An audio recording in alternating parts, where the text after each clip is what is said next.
program over to Dan and Charles. Thank you.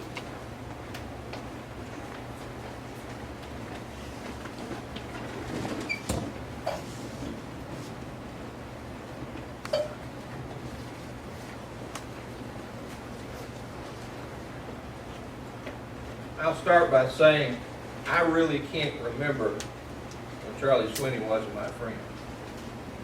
We've been running in some of the same circles occasionally since 1968 or so.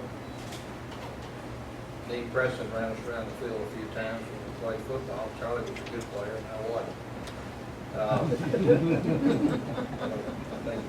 I don't remember the coach ever getting on Charlie very hard, but he told him, if Coach Preston had told him to run through a wall, he wouldn't have.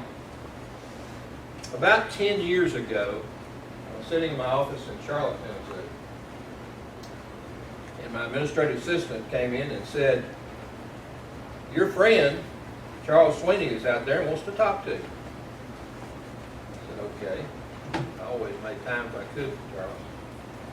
And he came in and he said, "I've got a request." I said, "Okay." I knew he was going to be hard to turn down. He said, "You know, I'm working at TVA," and I knew that. And he said, "They're having a Veterans Day program." And said, "I want you to come and I want you to present to me 7 medals that have never been publicly presented." I said, "I'm entitled to that." I said, "You sure are."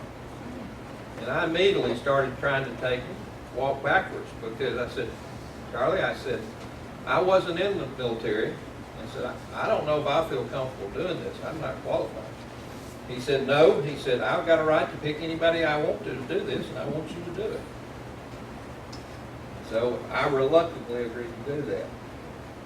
So I went to TVA at the plant, had a nice crowd there that day. They had 5 honor guards who were retired Marines. And they were dressed similar to the way Charlie is tonight, and all of them had stripes up and down their arms and the chest, maybe not quite as many as Charles has, but several. And Coach Preston was there, and we had a good day. And among those 7 medals was Charlie's 2nd Purple Heart. And in 36 years as being a state employee and a prosecutor and 24 years as district attorney, I count that circumstance, that day, as in my top 5 most important things I ever got to do. And I appreciate him doing that. And I appreciate being here tonight. It's still an honor to have that opportunity to present Charlie. And what we're going to do here in a minute is talk. Let Charlie do the talking. I'm going to get out of the way. He's supposed to talk about 10 minutes, tell us about his little bit why he was a Marine and what a few things about a quick overview. And then I'm going to pose a few questions to him. And I told him, he said, "Why are you involved in this?" And I said, "Well, they're afraid you talk too long." And I changed by what I was going to say in opening because I saw this letter tonight. I was afraid y'all wouldn't see it on the table and read it. But it says a lot of how I feel. This is from the Commandant of the Marine Corps, General A.M. Gray. General Al Gray. Al Gray. And was he a 3-star or a 4-star? 4-star general. I think that. It says, "Dear Gunnery Sergeant Sweeney, the Marine Corps has been your occupation and family for many years past, and I'm certain the memories, interests, and future of the Corps will remain with you forever. Many desire to attain your accomplished goals, but few can compare to you. You have clearly demonstrated the exceptional leadership qualities and professional contributions we seek of our senior Marines. We are proud, and as you must be, of your most successful career. As a teacher of young Marines, a source of wise counsel, and as an example of those soldierly virtues we so admire, you have made a mark on the Corps that will remain long after you have left our active ranks. There are many young Marines you have influenced who will carry on the same fine tradition that has always characterized the United States Marine Corps. You have my best wishes for good health and continued success in the years ahead. Sincerely, General Al Gray, United States Corps, Commander of the Marine Corps. I think that says a lot, folks. It is my privilege and honor to introduce to you my friend, Gunnery Sergeant Charles Sweeney.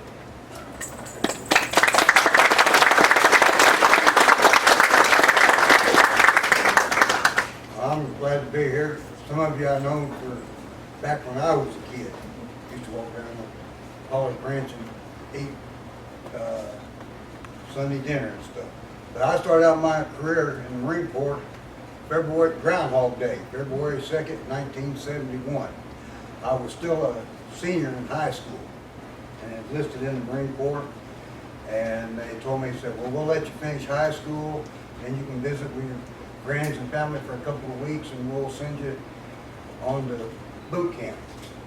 Well, 2 weeks to the day I graduated on May 28th, June 14th. On May 28th, I graduated high school. On June 14th, I was on my way to Paris Island, South Carolina. I got to Paris Island, South Carolina at 1 o'clock in the morning.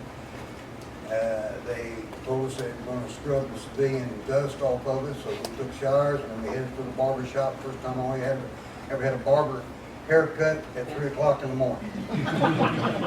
So it started there. 13 weeks later, they said, we're going to send you to Camp Geiger for further combat training. So I went to Camp Geiger. Then they said, we're going to send you 10 days leave. Then you report to Camp Dillon, California for staging. When I got, after I left from leave and got to Paris Island, or to Camp Dillon, I was headed for Da Nang, Southeast Asia, Vietnam. I did 2 tours in Vietnam. First tour was pretty successful. Second tour was not quite as successful. I got wounded in September. I was due to rotate in December '73, and I got wounded in September, and I spent 6 months in rehabilitation. I come out there, and they said, okay, we're going to send you to Camp Lejeune, North Carolina. I go to Camp Lejeune, North Carolina. They said, we ought to apply for embassy duty. I said, okay, so I applied for embassy duty, and I had to go through a bunch of schools. I had to go to language school. I speak 3 languages. I was in defense language school in Washington, D.C., and I went to etiquette school. I didn't know the Marine Corps had them kind of schools, but I didn't do too good in etiquette. and dancing school. Okay, and that came in later because they had plans for me. I was initially supposed to go to Moscow, Russia. Then about 2 weeks before I was to leave Henderson Hall, Arlington, Virginia, they said, we're changing orders to Ethiopia, East Africa. And I said, where is that? So I got looking, I'm in East Africa. I get there and they said, okay, we got something else for you. We're going to send you back to Washington. You're going to be on a special duty, PPSU. Okay, what's that? It said, personal presidential security unit. You're going back to school. You're going to be personal bodyguard to, at that time, Richard M. Nixon. I said, okay. I didn't know what I was getting into down there, and went to further schools, etiquette school again, more dancing school, more language school, and then I get there and reported in, and they then said, okay, wherever the president goes. I said, nobody knows where my family don't even know where I'm at. So, oh, we'll let you call. I'm going on the SALT II talks to Damascus, and I'm in Air Force One with President Nixon. And he said, well, if any of you boys want to call home, go ahead and call home. Okay. So I pick up the phone. Once you pick up the phone on Air Force One, you're instantly talking to the operator at the White House. I gave her my mother's phone number. Of course, you can hear everything that's going on. And my mother answered the phone, and she says, hello. She She says, ma'am, this is the White House operator. Hang on, I'm connecting you to Air Force One. Then there was a big lull. I go, did she faint or what? Down there. And then my mother gets back on there and she says, Charlie. I go, yeah. She says, where are you at? I said, I'm about 30,000 feet in the air. She says, well, where are you going? I said, I can't say anything else. I'm just letting you know everything's fine. She says, well, you got a lot of explaining to do when you get there. And but it had a lot of prestige to it. I traveled all over. I was supposed to stay out of the limelight, but sometimes I got caught up in it because they get a picture in where I got caught in, and but they didn't recognize me too much. But in my 30-year career, I spent 19 years overseas, and that's not counting the 5 years I did on Navy ships out of the sea. So I got 20 some odd years traveling around various countries. I got so well known in some countries I had to leave the country because I got on special duties and stuff. And I worked for, while I was with Nixon, I worked for President Bush. Before he was president, he was the director of the agency. That's about all I can say about that. And I'd get certain orders and I'd show up and do whatever I had to do and come back. And then when I got off of presidential duty, I was glad. I said, well, I'm going to do this. I go back to Ethiopia because 2 weeks before President Nixon resigned, he sent all the Marines. Because what they did, they paired one Marine with one Secret Service agent. My Secret Service agent, he had to stay and face it. The Marines, they scattered us throughout the world. So I went back to Addis Ababa, Ethiopia. And what the reason for that was, they didn't want any reporters talking to any of the Marines. Well, there was no reporters that followed me to Addis Ababa. I showed up there all by myself.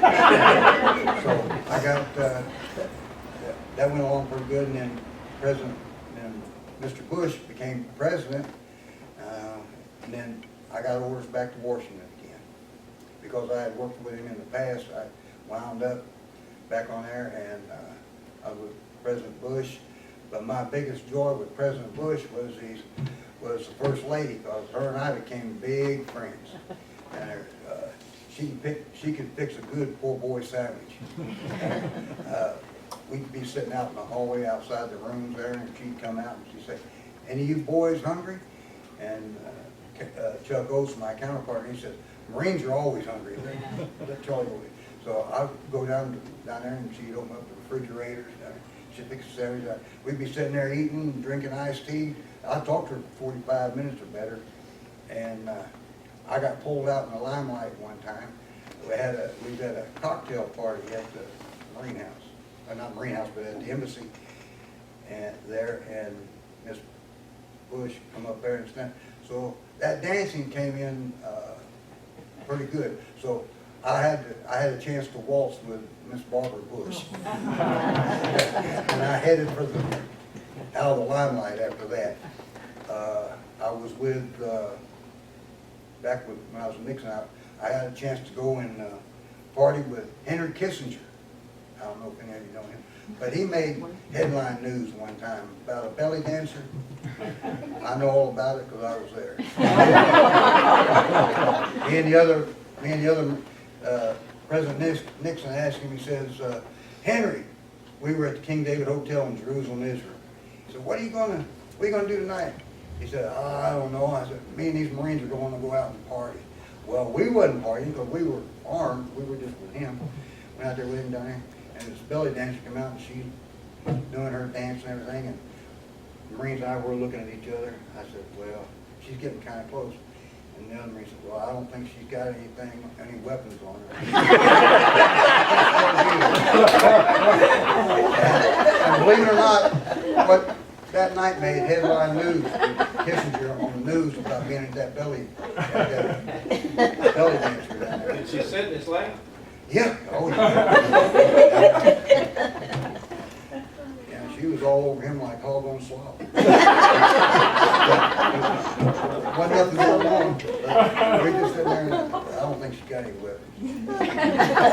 So we got back, later on, we found out that was gonna cause a little escapade back in Washington, and it did, but the Marines weren't involved. We were innocent that time. But my career just kept going, and I still got a clearance to this day, and they sent me a retirement thing, and there's a letter, I got it laying over there. Third paragraph says, "Be advised, you can be recalled at any time without notice." I called them up when I read that. I said, "Listen," I'm talking to Headquarters Marine Corps. I said, "Listen, I'm retired. I'm out of this down there." "Oh, no. Marine Corps is different than other branches. It says, when you become a senior staff NCO or an officer, you're never really retired. We can call you back if we need you, if you got special training and stuff like that."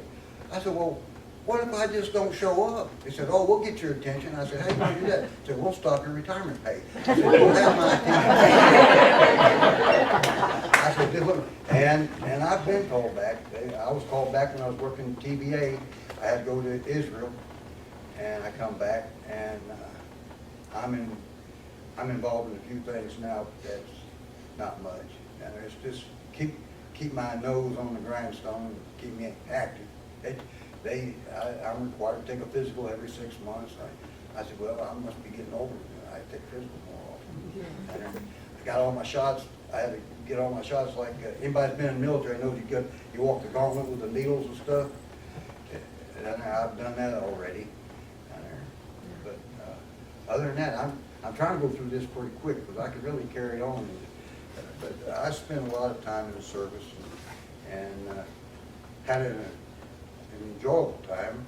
Not all of it was enjoyable. When I got wounded, and living in the rice paddies and box holes with water up in my neck. I can't. To this day, I can't stand to take a shower. I'll crawl in the tub and take a tub bath. I can't stand to get rained on. It burns me up. I get mad instantly. But that's about my 30-year career in a nutshell. Of course, like I said, I spent over 20 years overseas counting sea duty and stuff like that. I also went, in all my schooling, I've been to about I got about 75 different diplomas, and I was in BUDS. I don't know if you know, but I was attached to a SEAL team. I was in 4 free company. As far as my awards and medals go, I've been awarded 65 ribbons and medals. 65. Other than that, they tried to keep me busy. When I went to Desert Storm, General Al Gray showed up. Of course, I was going to see him anyway because I already signed my retirement papers. And he says, "Oh, that's too bad, so sad." He said, "You've been involuntarily extended. And besides, Gunny, you're not going to retire till I do." And I said, "Sorry, that don't sound good." So the general let me retire all back in duty June 30th of 91, and he retired July 1st. So he kept to his word about it. He wasn't going to let me retire till he did. Anybody got any? I'm better at answering questions than I am. Well, let me pose a couple to you. Okay. Let's get away from the military a little bit for a second. Tell us about your duty in Memphis, Tennessee. In Memphis? Yeah. Oh, I got stationed I went on I&I duty in Memphis, Tennessee. Now I'm stationed downtown Memphis. It was a truck company. I&I stands for Inspector Instructor. It's a truck company changing over into an infantry unit. Okay, so I get down there and I'm supposed to train these truck drivers how to be infantrymen. That's like trying to train a goat to be a house pet. It's hard. So I spent a lot of time working with them and everything, and it turned out pretty good. I did 3 years there, and of course I was closer to home. I was up about every other weekend up there with my granddad, and of course he had a few things for me. I was digging post holes, and carrying on. And Miss Finley, she was superintendent of schools, and every time I come home, she was taking you need to go up and talk to the school students. I said, okay. Also, one thing I forgot, O.S. Upland. How many remember him being superintendent of schools? Okay, I went through all that training in Washington, and I come back and they said, we want you to talk to the school class. Okay, so I go up there to the high school, which is now the middle school, and I'm in full dress blues. I walk in there, and Mr. O.S. Upman, he's laid back with his feet up on the desk, and he see me come through there, and he pops up, and he said, oh, I got to talk to you, Charlie. I said, oh, what? He said, what'd you do? What'd you do? I said, I haven't done nothing yet. They want me to talk. He said, are you in any trouble? No. He said, well, just a few weeks ago, the FBI was here and they wanted to see your school records. They want to talk to your teachers. They want to talk to anybody that knew you. That's all. They were just doing a background investigation because I was going through the school there at Henderson Hall, which is just down the road from the Pentagon. I said, that was normal. I said, they're just doing a background investigation on my parents. And the highest clearance I ever held was crypto clearance and White House access, eyes on it. And now I'm knocked down to FTS, final top secret right now. Tell them about the getting charged in Toys on Tots. Oh, Toys for Tots? Okay, I get the I&I there, of course. The Toys for Tots thing is done by Marine Reserves. And Captain Kranz, he was the I&I CO. He says, I was a sergeant then. He says, so I'm going to put you in charge of Toys for Tots. I said, I thought that was a reserve deal. And he said, well, we're going to control it. It's hard to get the reserves to do it. I said, oh, gee. That's all right. So I had to go around and solicit, you know, Toys R Us and different places like that. Well, I knew this one fella. He was a Marine Corps fighter pilot. So I went to see him, and I got a chance to talk to him, and he said, well, yeah, I'll help you out. Now he was the CEO, and the president and owner of this particular company. And I said, okay, you're going to help me out. He said, whatever Marine you can get in full dress blue, stand on the corner and collect toys. He says, I'll have a secretary out there, and she'll be looking nice. I said, well, it probably won't be hard to get any Marines out there. So we got the Marines, and he had his secretaries out there all over Memphis. And I collected over 400,000 toys. I was taking them to Millington Naval Air Station and tractor trailer loaders. And I went back to thank him and appreciate that. And he says, you ever want a job here? He says, just let me know. I said, when I do retire, I'm going back to the farm. I said, Memphis is a nice place to visit, but I'm not going to live here. Down there. And this fellow I'm talking about, I don't know if you've read it, his name is Fred Smith. CEO and owner of FedEx. Yeah. And so he fixed me right up. And I talk to him every once in a while. He'd get elderly now, you know. I try to keep a young mind about myself. Charlie, did you ever get a chance to, you talk about flying on Air Force One, did you do any other flying with any of the higher ups? I got backseat qualified the F-14 Tomcat because I got told I was going to be security for Admiral Kelso, he was the Admiral of the fleet. And I got pictures here where the pictures were taken with me I was taking the pictures sitting in the back seat of the F-14 Tomcat. I had to go to Oceana there in Virginia, near the beach, Virginia Beach, where they do the testing and qualifying for backseat qualifications for the F-14 Tomcat, where they put you on a rail and you're strapped in, and they slide you into a swimming pool and they flip you all around. You got to be able to keep your composure and swim on out. So yeah, but I had a lot of experience with that because I'm what they call dual qualified. I'm scuba qualified and jump qualified, so I did a lot of diving out of the air into the ocean anyway. I was kind of used to that part of it. I'm going to pull one more out and then we'll let go to questions. Tell us about the nurses that you were involved in a rescue with in Ethiopia. Okay, I was in Ethiopia and Addis Ababa, and there was an army hospital in Eritrea. which is kind of northern, it's like a country zone, it's northeast of Ethiopia. So I got sent up there. There was 5 nurses in this Army hospital left. So I get up there, and these nurses, I was get the nurses out, and I was trying to get them out the next day. So we were in the hospital there, and they had like a coup going on. Well, there was grenades going off outside the hospital and stuff like that. I gathered them up, got them out of there, and they kind of took a liking to me. So when I got them all out and got them back to the Army base and everything, I'm back at the embassy at Addis Ababa, and one of the Marines calls up at the Chancery at the embassy and said, "You need to come back to the Marine House." I said, "What's going on?" He said, "There's 5 women up here looking for you." I said, "I'm innocent, whatever it is." I heard it was in 5 nurses there, because they were out traveling around up there, because they had a chance to get up there to see me, and they came on up there. It was pretty good. I tried to stay out of trouble. Let's open it up for questions. In looking back at everything you shared, and there's no way looking forward you knew any of that was going to happen, is there anything about that in any way tested what I would call your patriotism? Yeah. When I was on presidential bodyguard duty, now that was the highlight of my career, because I was down in the trenches a long time, but to get on that duty, one of the last things you did, I had to be interviewed by the Commandant of the Marine Corps.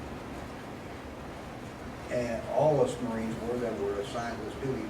And his phrase was, if the president gets shot, there better be a dead Marine, because I will court-martial you if it's not that way. That enthused me a whole lot. I was very particular, very careful, and I looked at everything. Stayed very alert. That's good.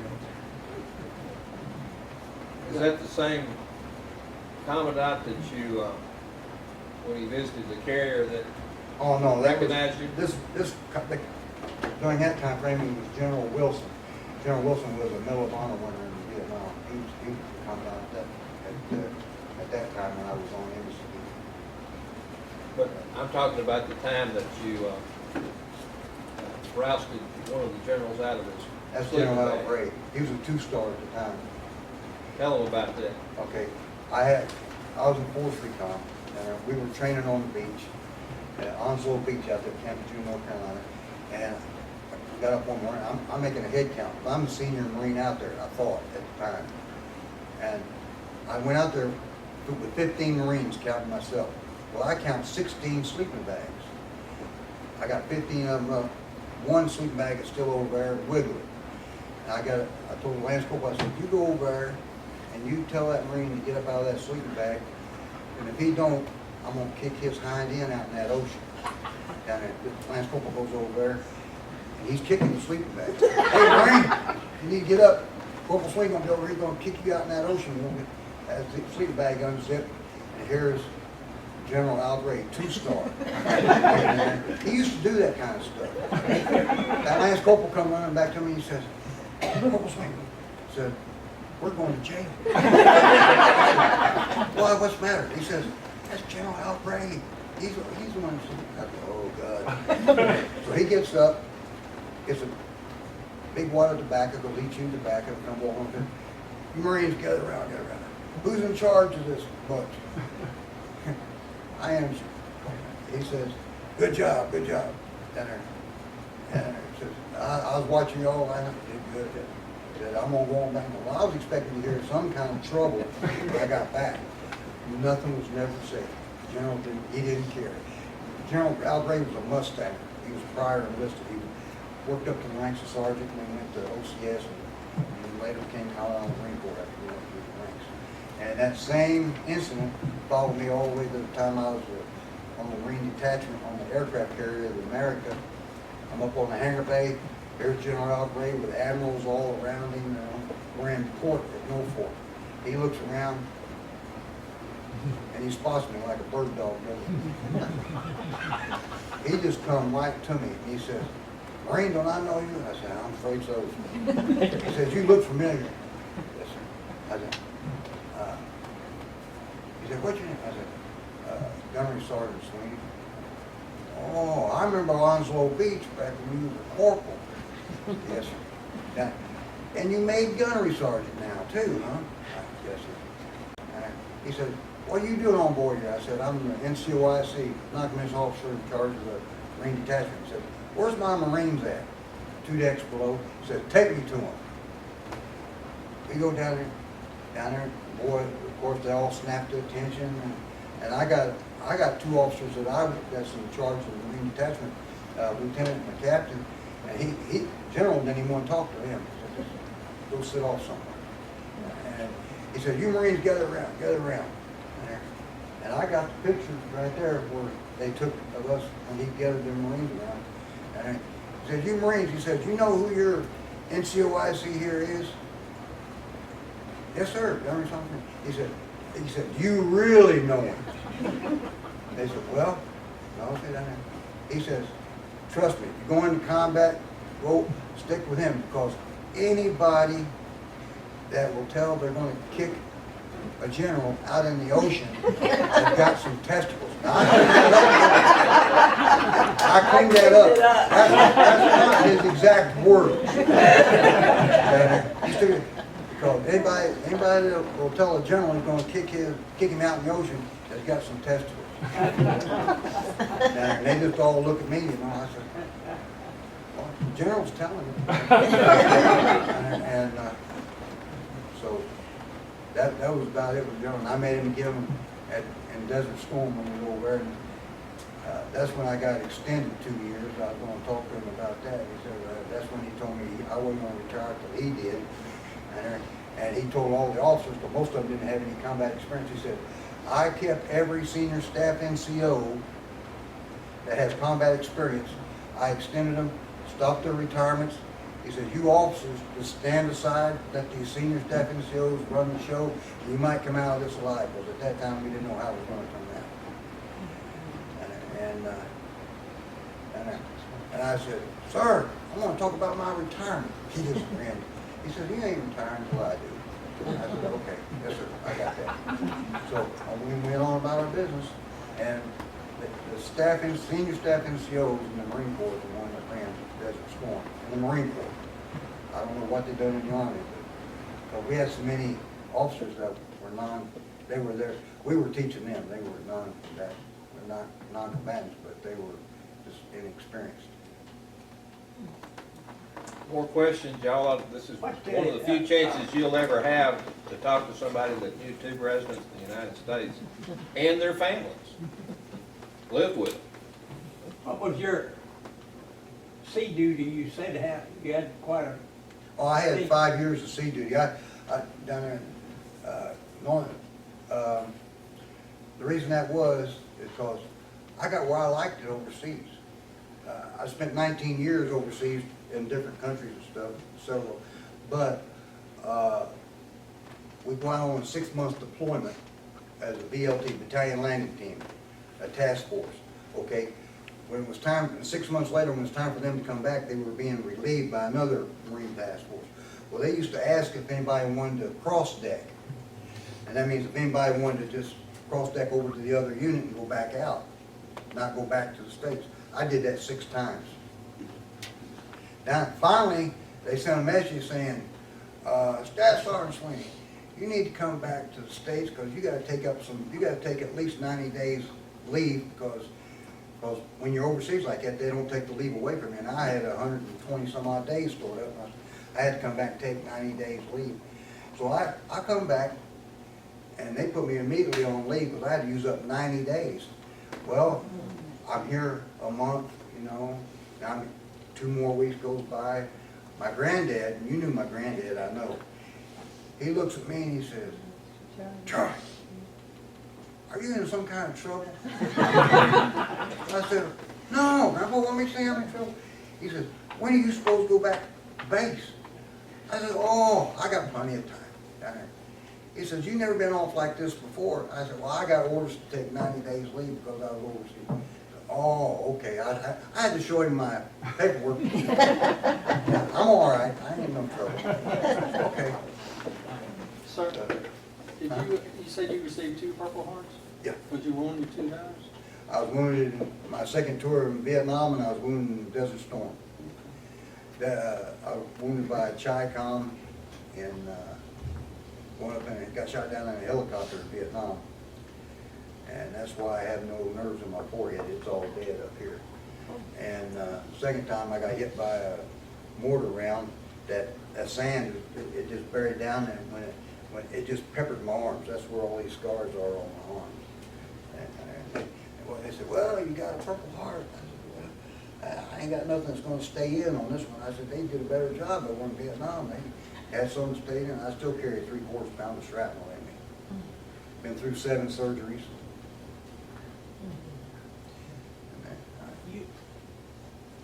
You did some jump, I got 187 jumps.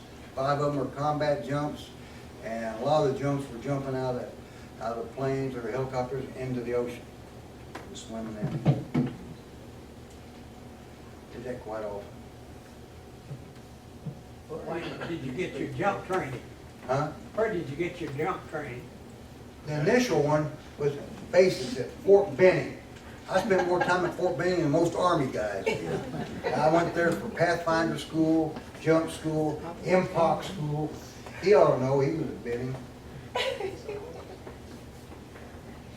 What languages do you speak, Charles? Amharic. Tanastalin Demaladaru. Baka Ifalo.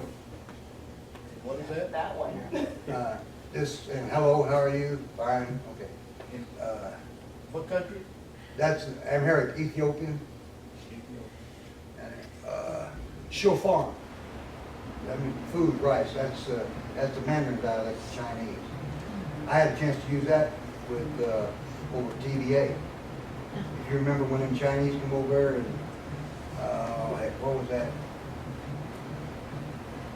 Now I can't even think of his name, but the plant manager called me up there and said, I understand you know how to speak Chinese. I said, there's over 100 dialects, depends on which one you're talking about. And he said, well, we'll find out when they get here. So what was that? It was right after Don Johnson. Bud? He lives in Waverly. Was it- Moody. Yeah, Bud.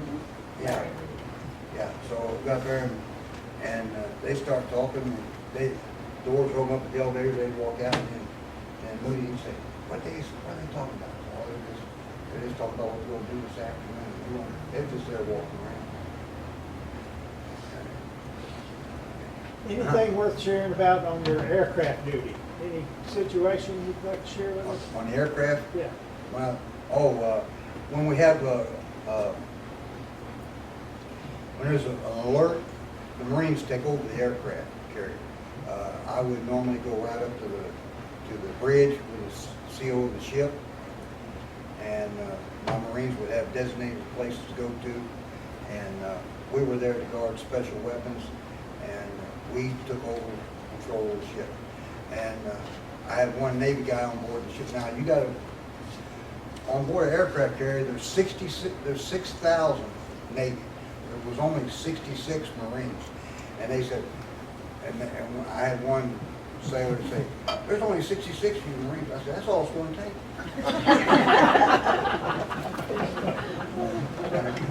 So, and I got bridge qualified, and the CO of the aircraft carrier at that time was Captain Laird, and believe it or not, he was a Marine, and when he picked up Lance Corporal, he went to Annapolis, and then became a squid after that.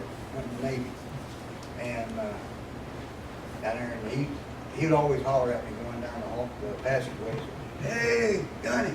"Yes, sir." He said, "I see you," because he kept track of who all was taking classes.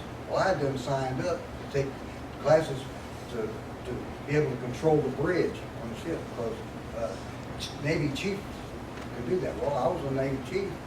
I even did the initiation that the Navy chiefs do when they go to get promoted to chief.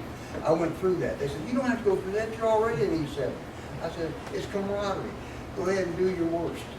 So I went through it down there. I ate raw eggs, drank grounds, alcohol, all that stuff. So I'm in there, and he says, you want to be able to run the bridge? I said, yes, sir. I said, I told the SEAL, I said, you'll know when I get up there too, because I'm going to put a rooster tail on the back of this sucker. He says, no, He says, I'll be on the bridge when you get up there.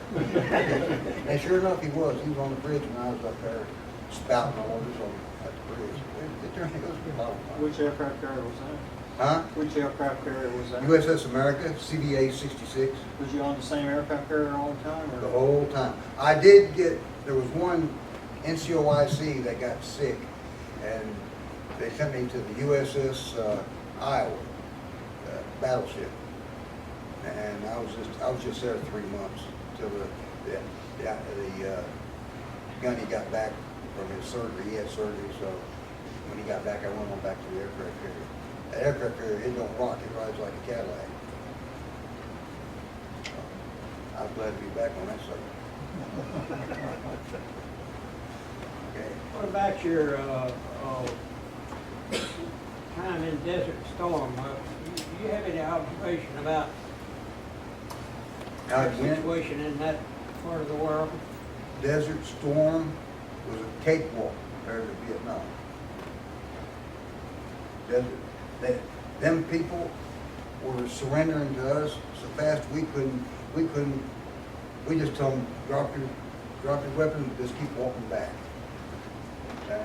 And the first 6 hours I counted 3,000 of them were walking back. They just dropped, they want, the regular basic soldier, he was done. He didn't want no more of it.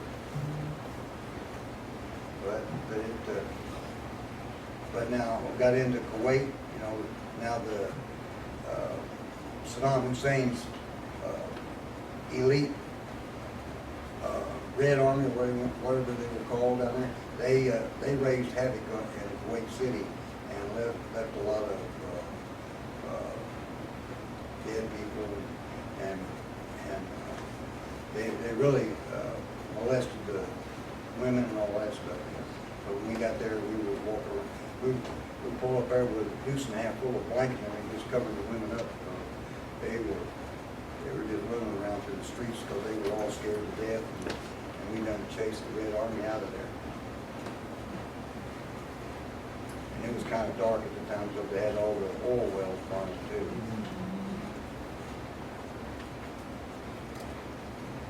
Is there any more questions for Charles? I have another question. Okay. With all your experience and watching now the nation and such, how do you feel? Do we need to continue to increase our military presence in some of these places, or do we need to realign our military presence in some of these? And I'm not asking you as a reporter. I'm just asking you. You have a lot of information. You have a lot of knowledge.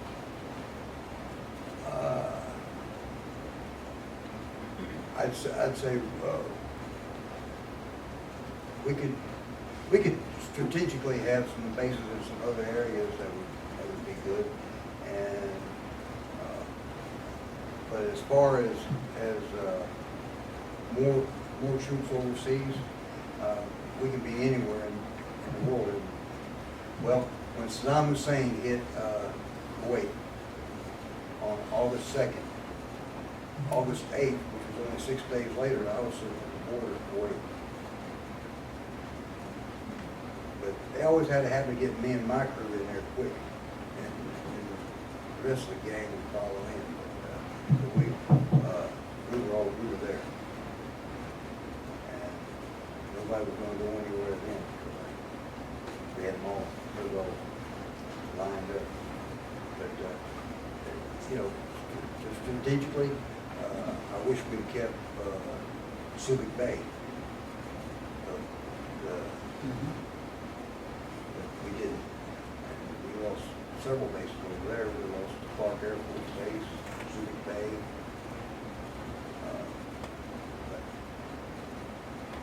But they're realigning, and our first defense is these the BLTs, or battalion landing teams.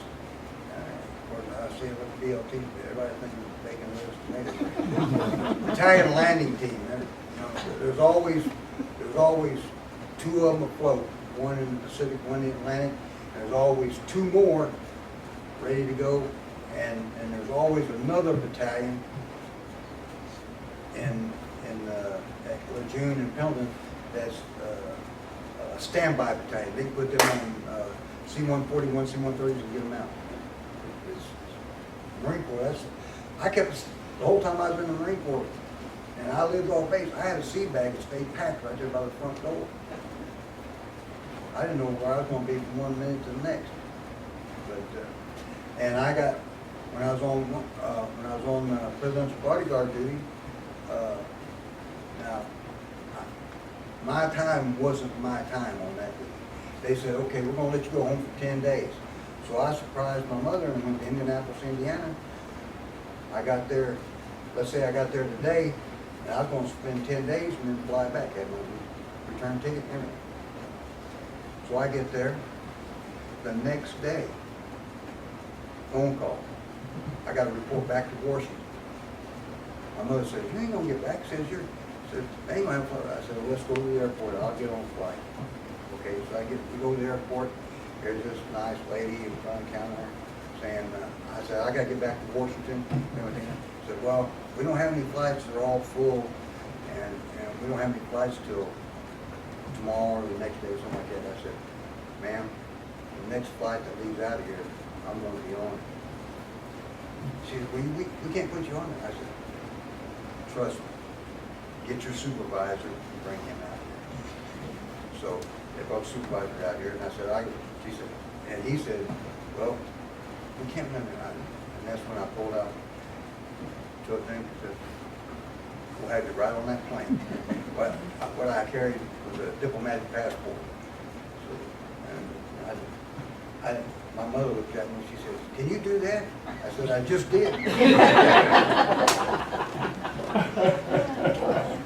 Right. Got one story over here from one of his buddies. I want you to tell. Are we I'm saying- Terry. I cleaned Mr. Charlie's house. I've known him for 4 months, 4.5 months, and my son works for him. He's a great man. So, do you know what story I'm going to ask you to tell? There might be one curse word in it. I'm sorry. You talking about The burn. she knows, they're talking about the outhouse. You know which one I'm talking about? Now, only way to make this sound good. Not to use the word. Just pardon my language, okay? I get to Vietnam. Everywhere I go, they get me there at night. So I get there about 1, 2 o'clock in the morning. Reveille goes about 4:30, 5 o'clock. So they get us up. We shower, shave, and everything, go eat chow, come back out, have formation. Well, they have now I'm only a PFC then. I'm a shower shoe. I'm new to the whole deal. And they're already sticking me in a combat outfit. So we was in Da Nang. Come out there, and this gunnery sergeant, he is that had us, he's fixing to rotate. He's just there to help out until his time to fly out back to the world, come back to the States. We have our formation. He's got 5 jerry cans full of diesel.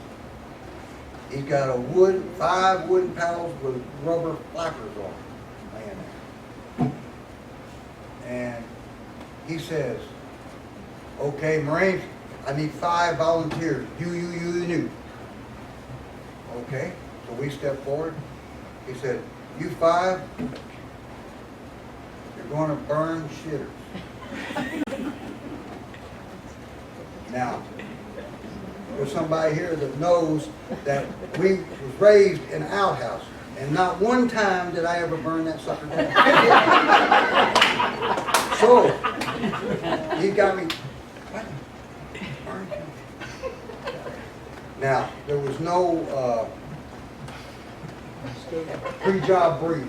like TBA does. There was no pre-job briefing how to do it, and they didn't teach that in boot camp. Okay? So, I got my 5-gallon can of diesel, and I got my flapper, and everything. I'm going over to this outhouse down there. So, okay, it's dripping with diesel. I put the whole 5-gallon can of diesel on that outhouse and lit her off. I got black smoke going 100 feet in the air. Okay, here comes that gunny down there, and I'm calling everything but a white man. Down there, oh, this and all that. I mean, you know, he's really carrying on. Down there, you done. Down there about that time, here comes the first sergeant. What's going on? The gunny's still going on. I know, because I used to go off like that too. I mean, here comes the sergeant major. Because I done got the sky black, you know. I mean, he said, what happened here? I said, we were told to burn them, and I burned them. And the gunny's going, you dumb. And the sergeant major said, black Marine, how long you been in the country? I said, I just got here last night in the middle of the dark. I said, and I'm still in the dark. I said, he said we had to burn them. I said, I'm burning them. And he said, did the gunny tell you what you're supposed to do? No, he just said, go burn them. That's what he said. He said, there's a 55-gallon barrel cut in half. You're supposed to pull it out, pour the diesel in there. I said, well, he didn't say nothing about it. And I didn't have no 55-gallon barrel under ours when I was growing up. So, going there, and the sergeant major said, and he looks at me and he says, Marine, by any chance, did you check to see if anybody was in? I said, Sergeant Major, nobody was hollering. He said, first sergeant, take care of it. And Sergeant Major, he goes all snickering. And the first sergeant, he just tells Gunny, get the hell of the engineers and build another. And Gunny, he wasn't through with me. I was supposed to have 2 weeks orientation, get climatized and all that stuff. He told me in 3 days, I'd be on my way to Quine Tree, where I was going to be stationed at up in the northern part of Vietnam. 3 days, I was on that blame 6-by, headed there. I had front of the line privileges. He took me in front of every line so I could get my shot. I was out of there in 3 days. That was the only time I ever got a real, well, they got, I guess, I never was gotten on to in the Marine Corps other than that. That was the only time I ever got. And I watched my P's and Q's after that. But I never got in trouble. I got a clean page 12, as they call it. I don't know what they call it. Article, I didn't get no Article 15s and none of that stuff. So, Better on the record. yeah, I stayed on the Marine Corps honor roll, I guess you call it. I didn't get in no trouble, other than that one time. But they just laughed that one off. They couldn't. I told them, I said, he never gave no pre-job brief on that. I couldn't understand it to start with. Thank you very much, Charles. Thank you. Okay. Thank you.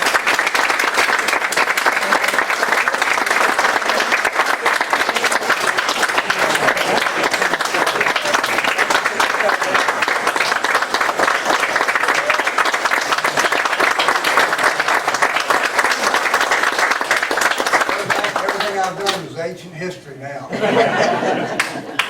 have a table with some Oh, I got all different, kinds of paraphernalia up here. kind enough to let the people see that? Oh, yeah, they got. Explain those on there?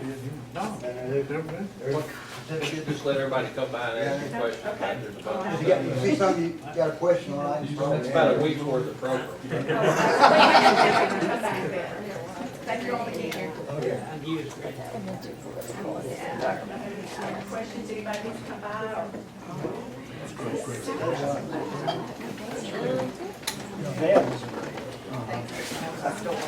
Congratulations. Good show, dude. Say for me and Charles.